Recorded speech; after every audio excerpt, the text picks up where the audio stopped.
Assalamualaikum warahmatullahi wabarakatuh.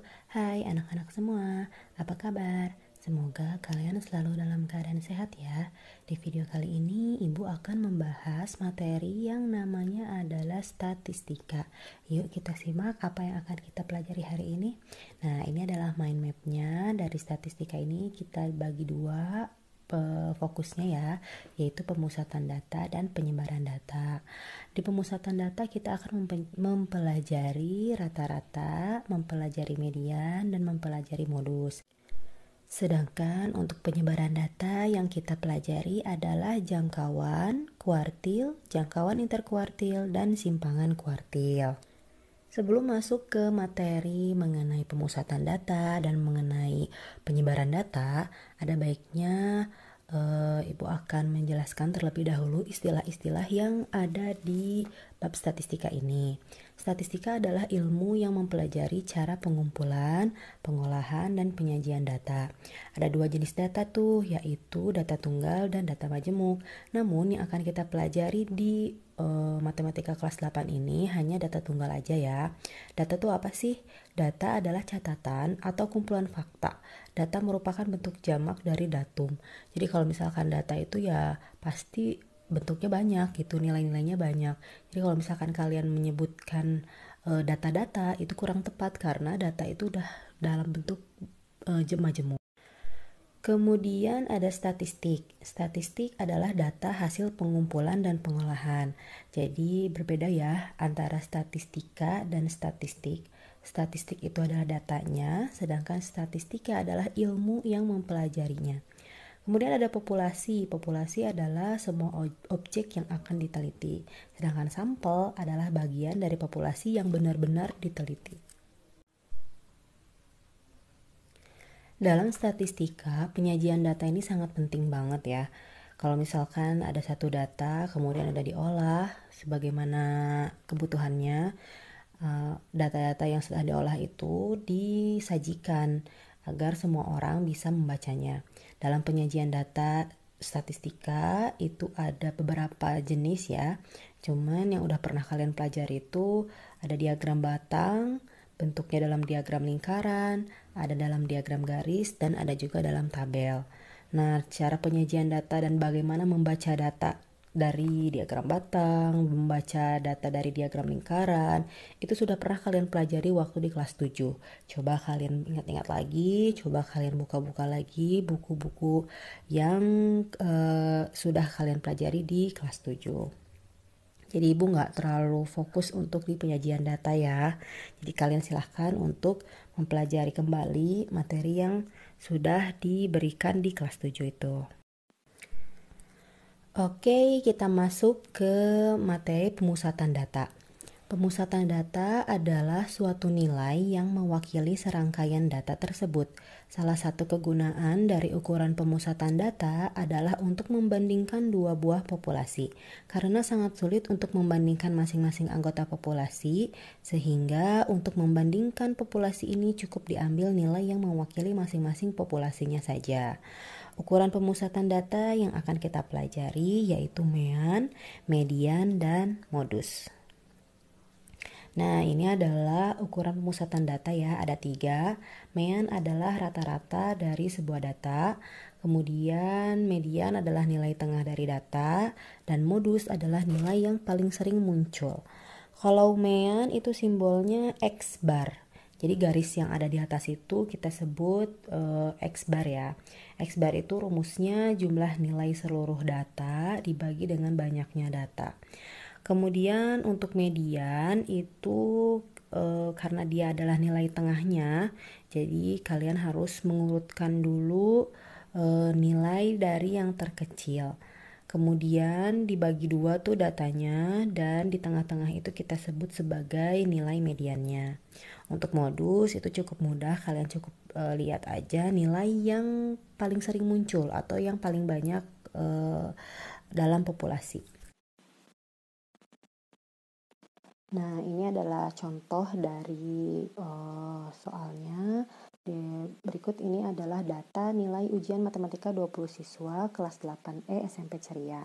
Datanya diberikan ada 20 nilai, kemudian yang ditanya adalah tentukan nilai dari mean, median, dan modusnya. Untuk mencari mean itu kalian jumlahkan seluruh nilai yang ada.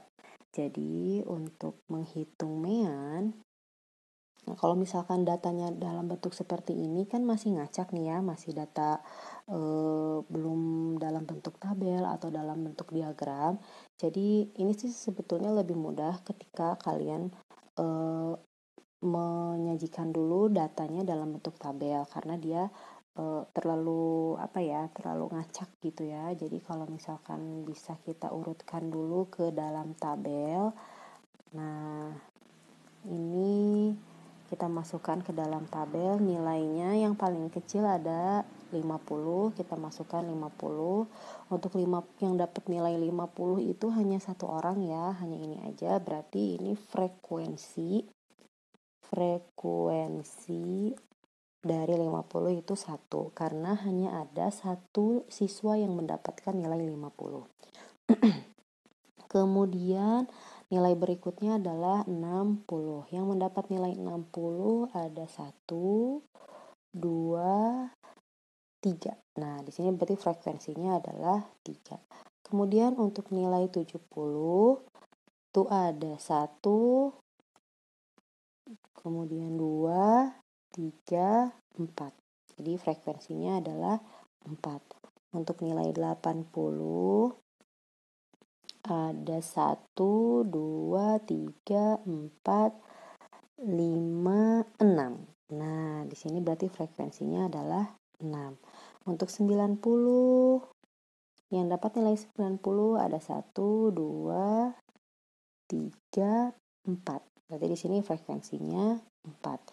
Dan yang mendapatkan nilai 100 itu 1, 2. Nah, berarti di sini frekuensinya adalah 2. Kalau kalian total si frekuensi ini, nilainya pasti akan ada 20. Seperti itu.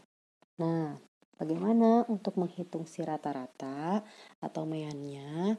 Si X barnya ya. X bar itu kalian menghitungnya 50 dikali 1, karena di sini frekuensinya 1, ditambah dengan 60 dikali 3, karena si nilai 60-nya ada 3, ditambah dengan 70 dikali 4, kemudian ditambah 80 dikali 6, kemudian ditambah 90 dikali 4, dan 100 dikali 2. Semua ini kalau misalkan sudah ada nilainya, hasilnya dibagi dengan banyaknya data. Banyaknya data ada 20. Nah, hasil yang ini, yang di atas ini, itu adalah 1.550. Kemudian kita bagi dengan 20 dan hasilnya adalah 77,5. Inilah si mediannya. Inilah si meannya.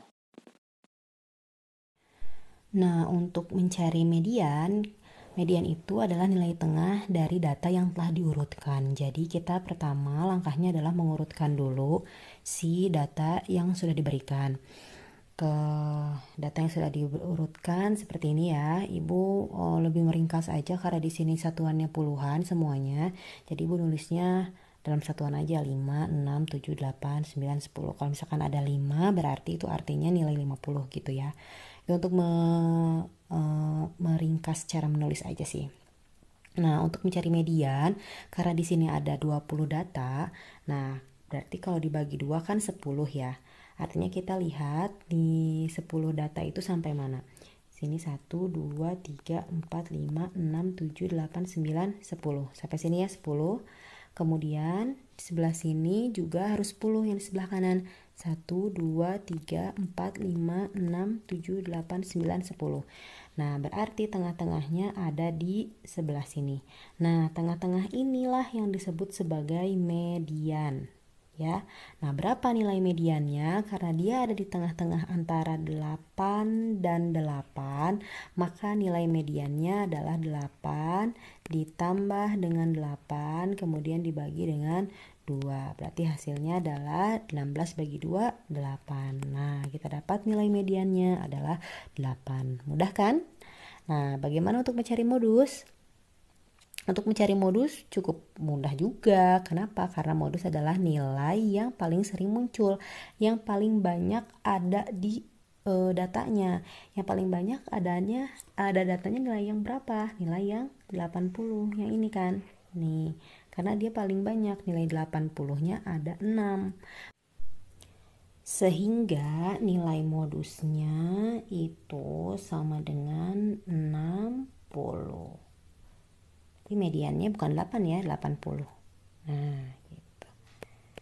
Seperti ini untuk mencari mean, median, dan modus.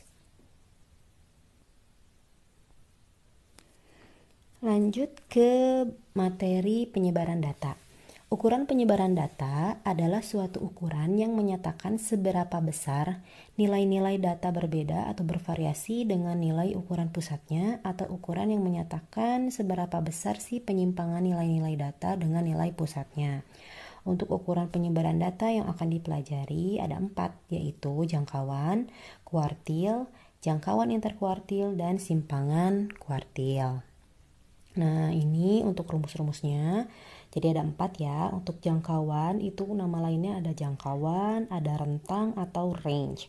Tapi untuk rumusnya atau simbolnya biasanya R ya, range. Range itu adalah selisih antara nilai data yang terbesar dengan nilai data yang terkecil. X max dikurangi X min, artinya X itu nilai datanya ya.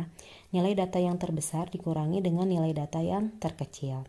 Untuk kuartil adalah nilai yang membagi kelompok data menjadi 4 bagian yang sama setelah bilangan-bilangan itu diurutkan. Jadi karena datanya itu dibagi menjadi 4 bagian, maka pembaginya itu pasti akan ada 3. Sehingga kuartil itu hanya sampai 3, yaitu kuartil 1, kuartil 2, dan kuartil 3. Bagaimana cara mencari kuartil? Nanti lihat di contoh aja ya. Untuk jangkauan interkuartil atau hamparan adalah selisih antara kuartil atas dengan kuartil bawah. Kuartil atas adalah Q3, sedangkan kuartil bawah adalah Q1. Simbolnya H, hamparan. Sedangkan untuk simpangan kuartil atau nama lainnya itu jangkauan semi interkuartil merupakan setengah dari jangkauan kuartil atau setengah dari hamparan. Jadi kalau misalkan untuk mencari simpangan kuartil dari hamparannya tinggal dibagi 2 aja. Kita lihat yuk contoh soalnya. Hasil pendataan usia dari 12 anak balita, ini dalam tahun ya datanya, diketahui sebagai berikut. Nah, bagaimana menghitung jangkauan kuartil, jangkauan interkuartil, dan simpangan kuartilnya. Sebelum menghitung jangkauan, kita urutkan dulu si datanya dari yang terkecil ke terbesar. Nah, setelah diurutkan seperti ini, balita yang usianya 1 tahun ada 3, balita dengan usia 2 tahun ada 2, balita dengan usia 3 tahun ada 3, dan usia 4 tahun ada 4 orang. Nah, untuk mencari jangkauan atau range itu kalian tinggal mengurangi nilai yang terbesar atau data yang terbesar dengan yang terkecilnya. X max dikurangi X min. Data terbesarnya adalah 4, ini X max-nya. Kemudian data yang terkecilnya adalah 1, ini X min-nya.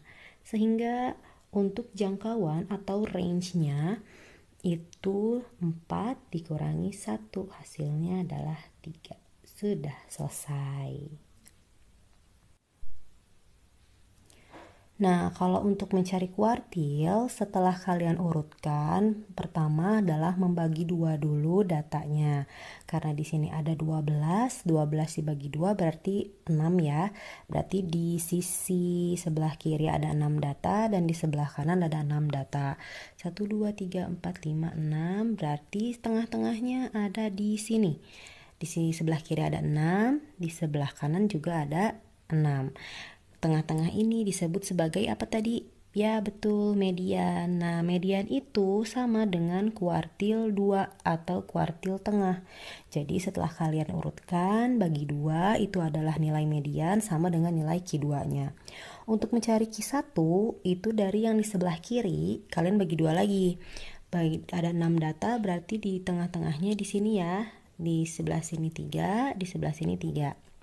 Sehingga tengah-tengah yang ini disebut dengan kuartil 1.